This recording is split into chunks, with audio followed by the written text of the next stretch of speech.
Welcome back to the Lords of Lore Podcast. I'm Matt. I'm Taleb. We're going to be breaking down Chapter 4 of the Book of Boba Fett. Let's get your initial thoughts. What'd you think of it? It was pretty good actually. It was a lot better than the last episode, I think. Yeah, I agree. What do you think? Yeah. For people who have been seeing these or the little clips we put online, obviously I hated they're calling them the mods now. And that didn't change with this episode. I still hate them and their aesthetic. And I hated the scene at the beginning of this episode when Boba takes Fennec Shan to be modified. Just that smoke. Oh man. I hated that so much. I'm glad we're on the same page. It was everything. It was just like the way they looked. The music, man. Like that is not Star Wars music. And it was like straight out of like a fucking cyberpunk like mod shop or something. Exactly. Like again, I said this last week, but I still feel the same way. This group of people and this like the mod aspect of it, I'm not bugged by at all. Like I think that's something that should and could exist in Star Wars, but just not on Tatooine. And if it exists on Tatooine, it can't look the way it currently looks in the show. It's way too clean. Everything's like so sophisticated. And like, where's the money coming to get all this stuff done? Like, this is not how the people of Tatooine look. So like, I wouldn't care if this is on Coruscant or Corellia or whatever planet, but just on Tatooine, it looks so out of place with all these very like new and bright, sophisticated, high tech. You know, it's just I hate it. I can't stand it. Yeah, they look so weird. Yeah. Fun fact though, the guy who's doing the modification, that's Thundercat, like the producer, songwriter guy. So that was cool to see. But besides that, I hated everything about that. Yeah, I totally agree with you. Yeah, but moving past that, I actually enjoyed the episode. I thought it was sweet. We got more flashback stuff, so we're seeing Boba right after the Sand People get destroyed by that biker gang. And we see him like return to Jabba's palace, find Fennec Shan, patch her up, and then go back to try to get what used to be called Slave One. And they've changed the name of it to the Fire Spray Gunship, which is interesting. I can understand the reasoning. Yeah. It's weird because I don't know if it's ever been referred to as Slave One in canon. Maybe not. So maybe that's why they're changing it. But yeah, that was interesting. What do you think about the setup of this episode?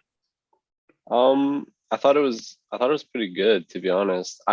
I'm not gonna lie though, when I first started, I was like, do I really care about like seeing them meet? I was like, I care a little bit, but I mean, let's see where it goes. And then I'm not gonna lie, it was like really like hard for me to get into, especially after seeing that little like modification shop stuff. So I was kind of like not interested, but it kind of picked up and I got more and more interested and I kind of got immersed back into it. Yeah. Towards like same as you. I liked the idea of the episode and that they're like storming Jabba's palace to get the ship back. I thought that was cool. I didn't like the mod things like we said before. I also didn't love like it felt like a little bit corny and like I don't know, like it was too like whimsical. Like they're going in there and they're like fighting the droids. And there's the scene with like I love that fucking mouse catcher, the rat catcher droid. Cute. It's so cute. But I'm like, oh man, it's just like he like grabs it, throws it against the wall. He's like, I'm Boba Fett. You're like, what? Like, yeah, I was like, okay. Like, I don't know. It felt out of place. I love the dude, there are just so many weird, the chopper droid, like this thing. Yeah, he starts doing the fucking. I was like, damn. So like they were cool droids, but they felt like, again, it felt like an episode of Clone Wars. You know what I mean? Like it's a little bit more childish than we're normally used to in live action setting, I guess. Yeah. So that was weird, but I like that they stormed the palace and got the ship back. That I think that action sequence was pretty cool. Like them actually getting to the ship and then the ship starts up and Fennec Shan has to like shoot the door open type of thing. Yeah, yeah, that was pretty cool. And yeah, just like a couple of takeaways from like this episode and the last one. I'm there's yeah, those few odd scenes that make it really feel like a TV show. Yeah. You know what I mean? Because I feel like with the first two and a lot of The Mandalorian, it didn't really feel like a TV show. But there's just a couple odd scenes that just make it like feel really awkward. But aside from that, the rest of the episode, like we can get into, I really enjoyed it. Yeah. I really enjoyed the rest of it. I think that's really well said on your end though, because like there are those scenes where I'm just like, this doesn't need to be here, and if it was not here, I would enjoy this more. Yeah. Like obviously with the mod things, I think that's a larger issue with like the aesthetic. Yeah. And they seem to be playing a big role in the series moving forward. But just like the scenes with the droids and like some of the weird dialogue, I'm just and last week with the car chase with the mayor's major domo or whatever, it's just like, does this need to be here? Like this just feels like, you know, they have a checklist of how many action scenes they need in a certain episode. It's like, okay, I don't know. We'll make him fight the rat droid. Like, it's just like fucking weird. I don't know. But yeah. But yeah, anyways, they get the ship back, and I was happy to see like he gets revenge on the biker gang. Yeah. That was like, okay, so nice. That's sort of the thing too, right? You get this scene 5 minutes apart from each other where he's strangling a droid, and then in the next scene, it's like this very violent, gruesome, just massacre of these bikers. This is the same show, you know? Yeah. I was caught so off guard by that. Yeah, I don't know. Same, dude. I don't know. I have no explanation for like the thought process behind it. I have no idea. I just don't know why it's there. Yeah, because I can understand if it was like, we got to make this show kid friendly, and then like the whole show's kid friendly. But to have like this scene and then this scene in the same show, it's like, what is this? Yeah. I have no idea. Yeah. But, yeah. So what happened after that? They got he killed. Yeah, they go to the ship and they go to find his armor in the Sarlacc pit. And like, again, this is like it's weird because it's like dramatic irony, right? Like we know the armor's not there and he does it. So like I thought it was cool that we see him like kill the Sarlacc, but like having it like a whole storyline that he's going to find it and we already know it's not there. It's like, just feels like we're wasting time. You know what I mean? Like, I understand why he has to learn it's not there, but like for us to have to sit through it, you know, it's like for quite a while, actually. Yeah. Like, they went so far deep into the Sarlacc before it, you know, came at them, which I thought was cool. It was cool to see the inside of it and, you know, in a CGI fashion where we've only ever seen it as like a miniature puppet, right? I thought it was like really cool. But at the same time, it was like there was no stakes because we already know like he survives this and the armor's not there. So we don't really learn anything. Yeah, that's a good point. It was kind of plotless a little, but I guess like it was cool that he killed it like by accident. I guess he wasn't intending on killing it, but he ended up killing it. Yeah, I guess that's cool. Yeah, I'll never complain about hearing those sonic charges though. Oh yeah, me neither.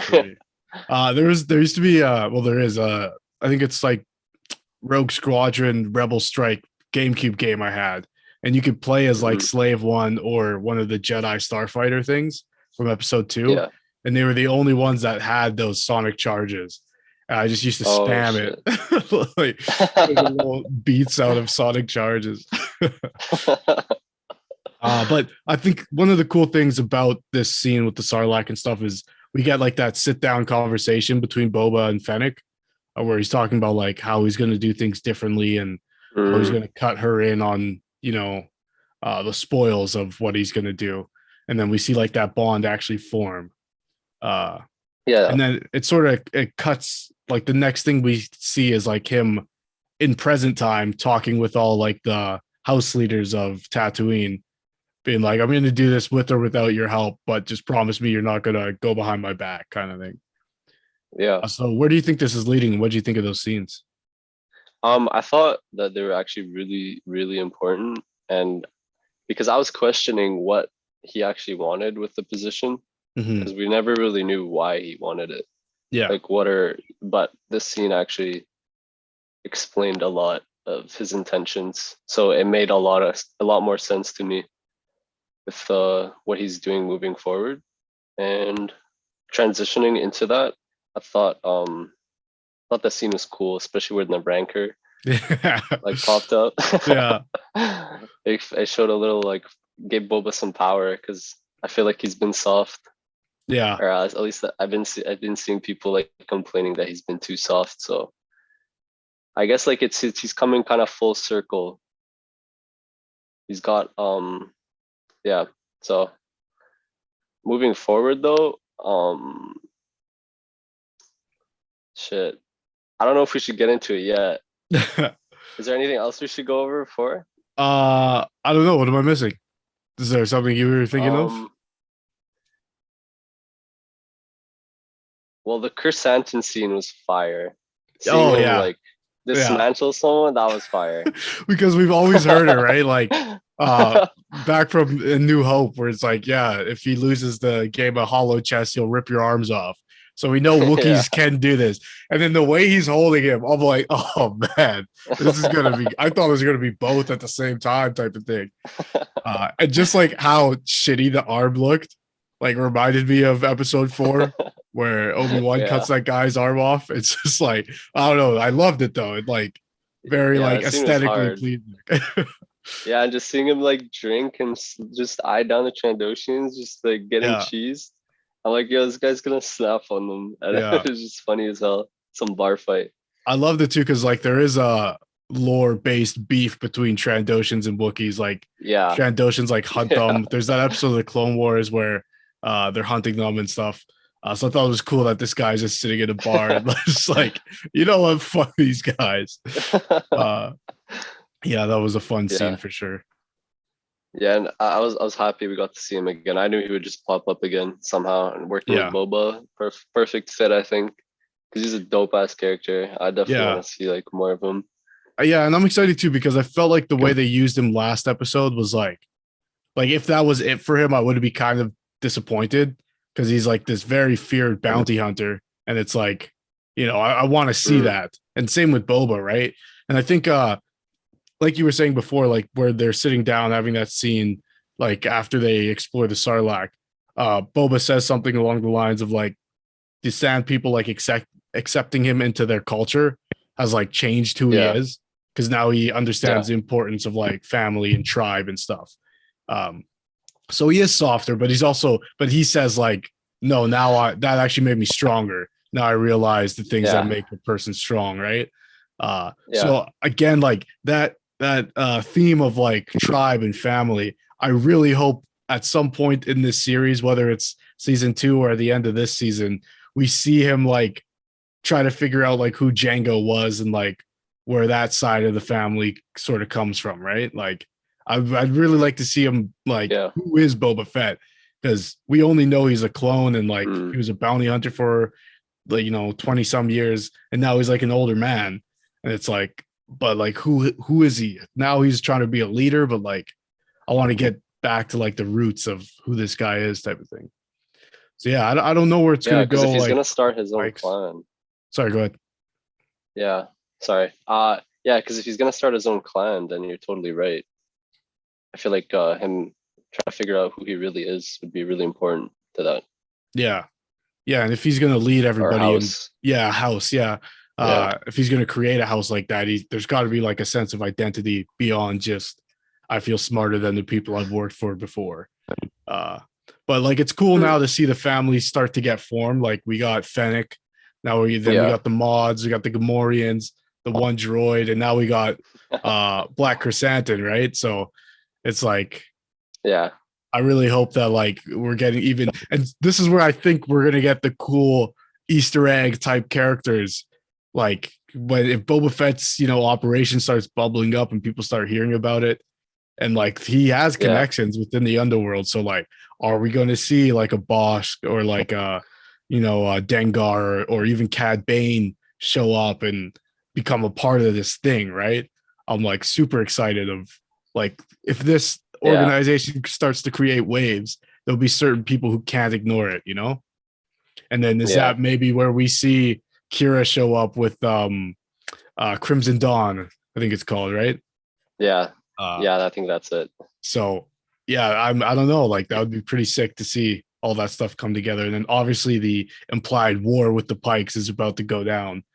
Uh and so at the end of Yeah, this episode, he tells Fennec like prepare for war. And it's like, yeah, but where's your army? yeah, You got like 4 kids with bicycles and and your homie. But yeah. yeah. And you know what's cool is when she's like credits can buy soldiers or something, but you gotta know where to look, and then they play the Mando theme. Yeah. Did you notice like Yeah, the the little flute? yeah. Yeah, They play yeah. it too So I'm earlier in the episode when like yeah the flares when go he up. Yeah. kills her or So, whatever. yeah. So Super sick. I'm for sure. I'm guessing he's gonna be like hitting Mando up. Oh man, that would be sick because I think because for I guess sure. Mando season 3, like I don't really know what that's about, right? Like Yeah. he's returned the kid and stuff, and it'll probably be more about like him having control of the dark saber and having, Mm. being the leader of Mandalore type of stuff. So like he might have some free time. Yeah, we're definitely gonna see Mando. Yeah. I think we're definitely gonna see him Oh after wow. that little like music. Not for Yeah. sure. A little music cue for sure. Even if we see like Bo Katan and stuff come back, I'm like something like that. Because I Yeah. think he's gained their respect in that way. So it'd be tight to see. All Oh, right. that'd be cool. That'd be cool to see a bunch of Mandos. Oh, all at once, like all the different factions. Yeah, Yeah. bunch of Um, Mandalorians. but yeah, I guess that'll do it for us here. Chapter 4 review. You can find this show every Tuesday. We have a main show, and you can find episodes of this review every Wednesday. Where can people find you online?